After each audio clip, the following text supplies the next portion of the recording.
mereka bisa dapat maksimal 300% dari dana yang dikeluarkan.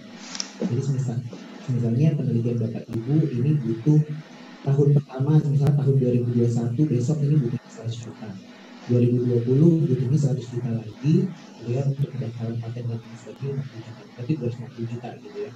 Nah nanti kalau misalnya sudah masuk sudah terbit paten atau haknya sampai dengan ada komersialisasi dari paten tersebut, itu si perusahaan itu akan dapat 300% pemotongan pajak bruto dari 250 juta tadi. Total selama 5 tahun terakhir yang dilakukan sebelum jadi dari masa patennya itu keluar, terus 5 tahun ke belakang ditarik. Nanti Bapak Ibu mungkin bisa baca data terakhir lagi lah ya. Dan tadi Bu Dia juga menyebutkan ini yang paling penting adalah kemanfaatan, yaitu Barengan Riset nomor 38 tahun 2019. Bapak Ibu, ini memang kalau misalnya dilihat kok nggak ada yang khusus kebidanan, keperawatan, nggak ada gitu ya. Tapi semuanya bisa masuk dimanapun. Makanya tadi kita ada ya Bu, disebutnya warung kecil lele, karena kita ada pajale itu apa? Padi jagung kedelai, bukan padi jagung lele ya Bapak Ibu. Pajale, padi jagung kedelai, terus ada bawang, ada sapi, ada ayam, gitu. Nah, terus mestinya kita masuknya di mana dong? Banyak, Bapak Ibu. Jadi ada salah satu penelitian yang diterima di KKN juga, itu bahkan dia dari IT. Itu ini bukan pajalnya ya, dia dari IT, masuknya adalah tadi ke kemasan. Jadi kata kuncinya di PLN itu kemas.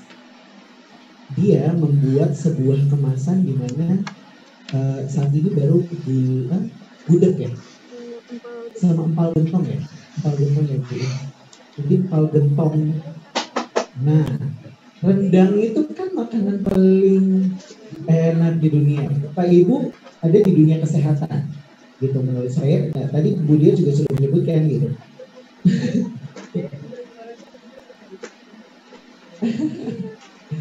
Nah, jadi gimana caranya rendang itu bisa tahan? Oh, habis dulu. Tahu sih baru pakai terkasih sih. Kamu telah dipakai terkasih ini. Tahan 3 bulan. Ada tuh pernah dijual ya, 3 bulan. Kalau misalnya sudah ada, berarti ya tadi dia bilang jangan kayak dakon dibikin lagi yang 3 bulan atau 3 bulan setengah gitu ya Bu ya. Langsung aja loncat, gimana caranya kita bisa membuat selama apa sih pakai yang waktu datang kita pendek itu pakai dulu. Cuma kota edukasinya selama hanya bisa pakai zoom dan itu yang mempunyai teknologi nuklir dan itu bisa menyimpan PP sampai 5 tahun. PP-nya ini, PP kan Bapak Ibu ya mungkin lebih ngerti daripada saya gitu ya. Itu dari cap kedelai dan ditambah sama si ranjingnya tadi gitu ya. Dan itu sangat rentan banget dengan pembusukan dan sebagainya. Itu bisa tahan 5 tahun.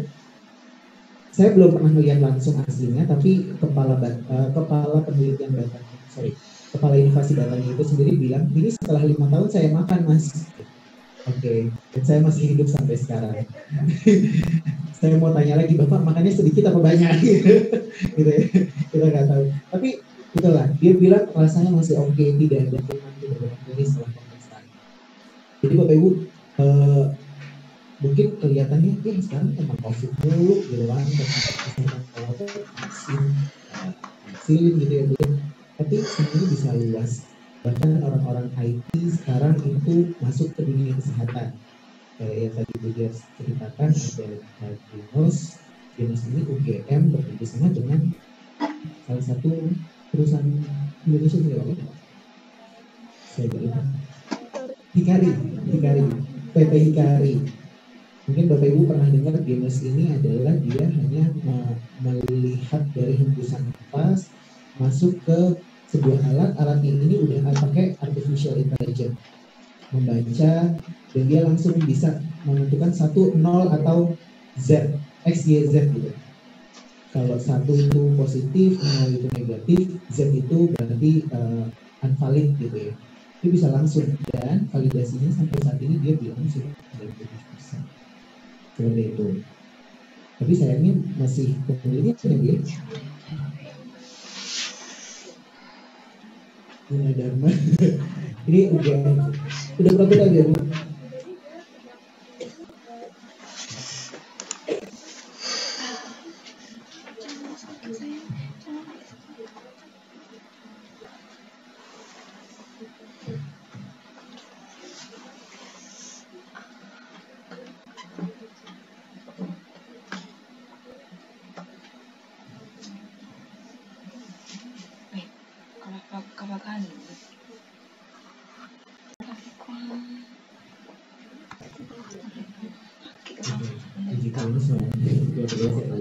Jadi Bapak Ibu semuanya memungkinkan. Bapak Ibu bisa mungkin lihat dulu di Permendikbud Dikti nomor 38 tahun 2019. Saya tadi sharing juga linknya di Zoom. Tapi mungkin kalau ini saya lihat di Zoom kan sedikit ya, Bapak Ibu bisa langsung search aja di jdph.permendikbud.go.id jdph.permendikbud.go.id atau jdph gitu aja atau video desainnya di atas. Nanti Bapak Ibu tinggal lihat, masukin aja kan permen ya, peraturan menteri, terus nanti tahun 2019 yang masih berlaku. Tinggal dipilih kan RM kebetulan adalah Permendikbud Dikti terakhir di 2019, jadi dia paling atas, langsung kelihatan serta lampirannya. Jadi produk-produknya apa aja sih? Jadi perbedaannya Bapak Ibu tadi sudah dijelaskan juga sama Bu Dian ya Bu. PPPI Insinas dan konsorsium COVID maksud saya itu dibuka terbuka, siapapun bisa ikut, siapapun bisa secara mandiri ikut. Namun PRM ini memang ada ketua konsorsiumnya. Ada ketua konsorsiumnya sudah ditunjuk. Jadi peraturan presiden yang turun ke Permendikbud tersebut. Jadi kayak misalnya kalau cabai pajale itu ada di Badan Kementerian, gitu ya. Ada nanti ada di LIPI, ada di Badan. Memang fokusnya adalah ke institusi-institusi yang memang punya pegangan seperti itu. Dan ada juga RRF, radiologi dan radiofarmaka itu yang megang data seperti itu. Nanti Bapak Ibu kita akan kasih izin boleh ya Bu ya, kita list dari nama ketua konsorsium beserta lembaganya. Nanti saya sharing ke Pak Debi mungkin Pak ya. Jadi namun mohon izin kami tidak memberikan nomor handphone. Bapak Ibu nanti sudah ada produknya apa, terus dia lembaganya di mana dan namanya siapa.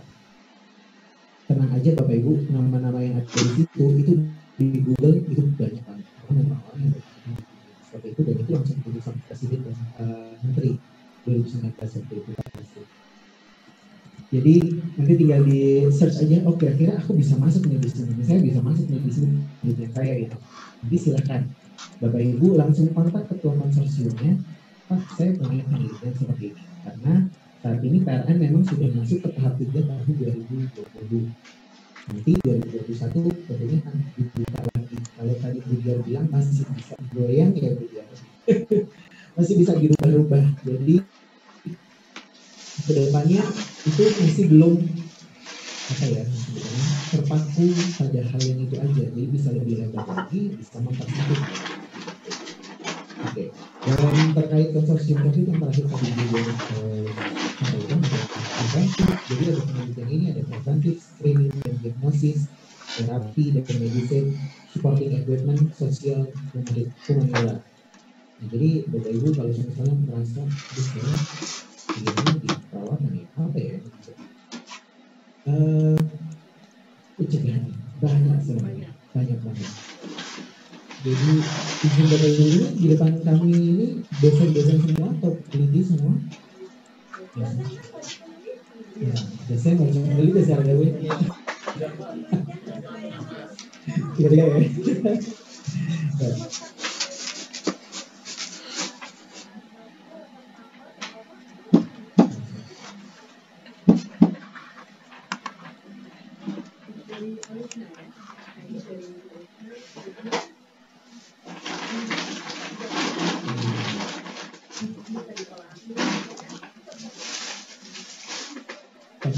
Terlihat ya biar nggak tahu penelitian tadi mengatasi kebiasaan anak belajar di masa pandemi bisa dapat ya Bu ya orangnya.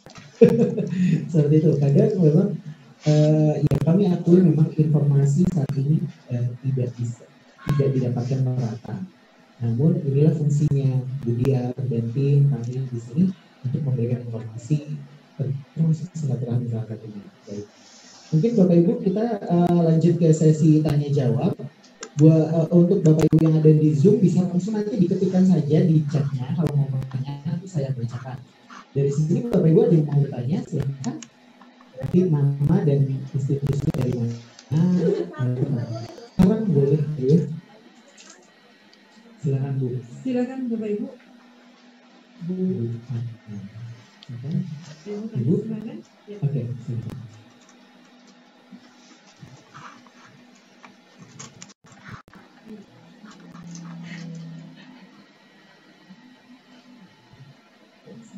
Assalamualaikum warahmatullahi wabarakatuh. Terima kasih atas penjelasannya kepada Budia dan Pak Adit. Mungkin di sini saya ingin menanyakan dua hal ya Bapak Ibu.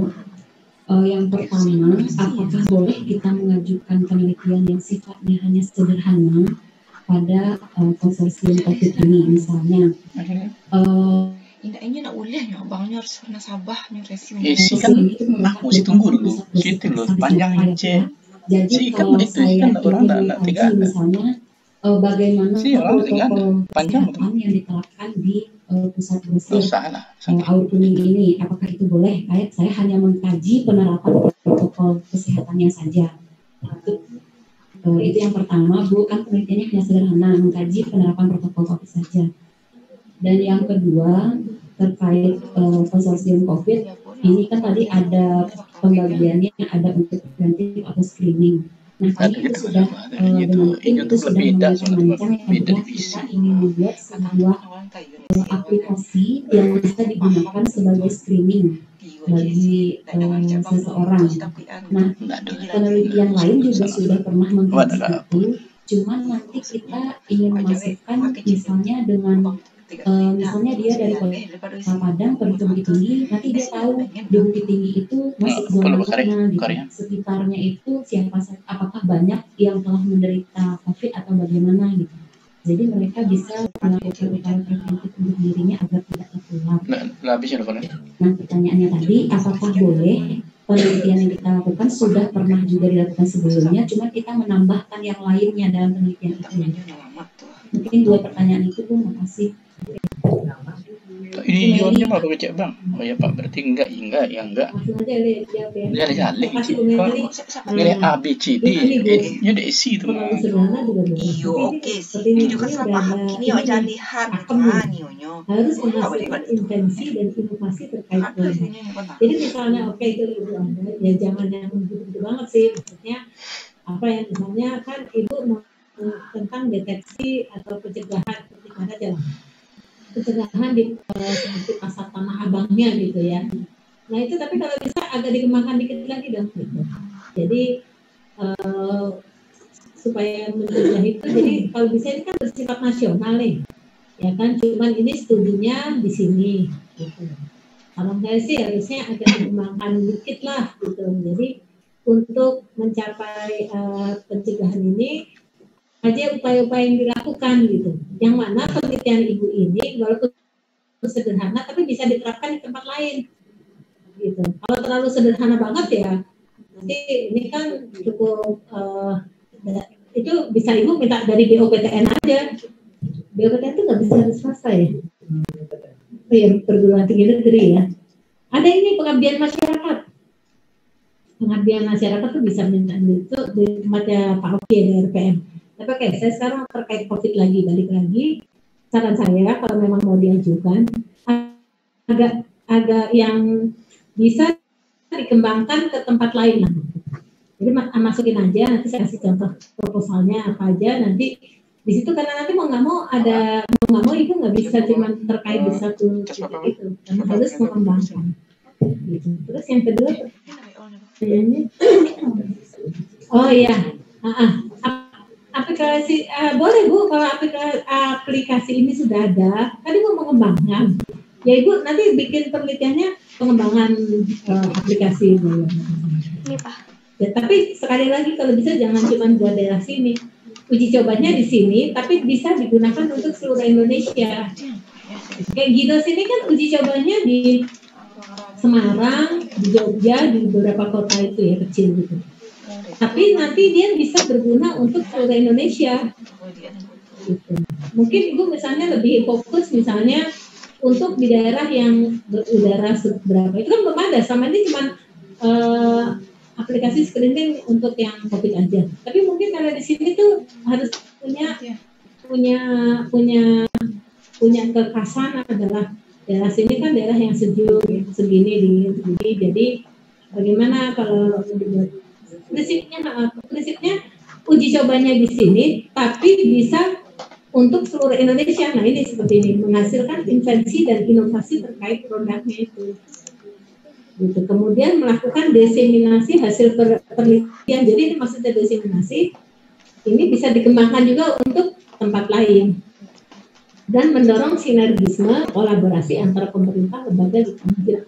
Atau kalau memang yang punya ibu ini, Bu Meli, misalnya produknya itu sistem, itu udah punya koordinat, udah punya kerjasama dengan misalnya Telkom dengan apa. Saya udah punya ini loh, tinggal saya mau mengembangkan apa, itu bisa. Kayak gitu. Di sini hanya untuk uji coba, tapi nanti bersifat untuk nasional. Walaupun nanti akhirnya kan kayak yang saya bilang di Madura itu batik, mau batik lah, terus ada lagi di UNS itu gerabah untuk cuci tangan gitu. Oh, ternyata itu gerabah. Jadi kan kalau alat-alat cuci sekarang kan orang-orang punya ide tuh botol aqua apa, itu dia gerabah gitu. Saya kadang-kadang ketawa sendiri, tapi itu kan sebenarnya diuji coba di Solo, di UNS, tapi bisa juga dipakai untuk daerah-daerah yang punya gerabah gitu.